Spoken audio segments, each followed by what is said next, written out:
Now here, we have an example that was quite similar to our last one, but because our pawn is a rook pawn, or one all the way on the edge of the board, either in the A or the H file, it gives the other team, or the other side, much stronger chances to draw.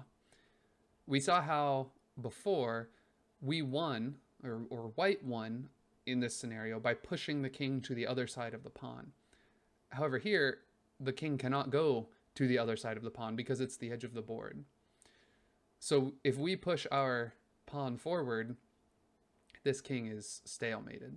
However, if these were all one piece to, or one square to the right, it would force this king to move to this side.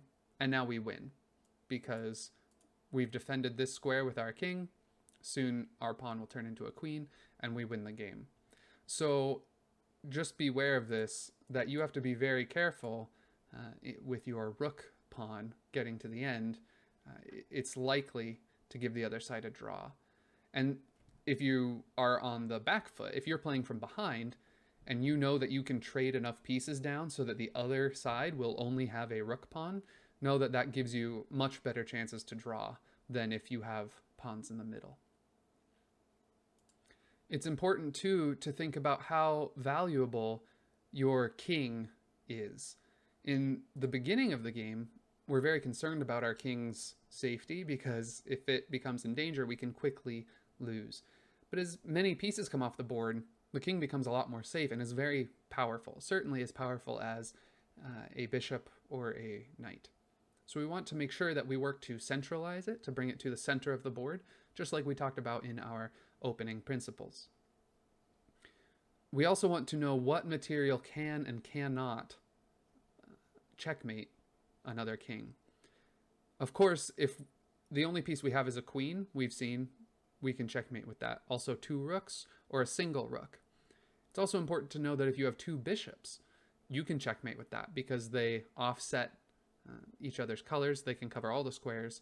With a king and two bishops, just versus a lone king, you can checkmate. If you have a bishop and a knight, you can, but it's extremely rare that you'll ever actually see that.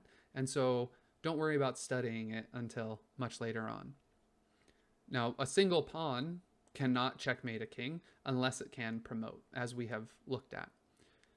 Having just one bishop and a king, or one knight and a king, cannot either. If you have two knights, you can checkmate, but only if the other side blunders. If they move their king into the corner square, you can checkmate them. So as long as they know to never do that, you'll never actually be able to checkmate with just two knights. It's also important for you to know on the other side, if you are behind, but the other side has two knights, the only thing you need to know is never move into the corner. This will help you evaluate what trades to make to try to fight for a draw as you move along.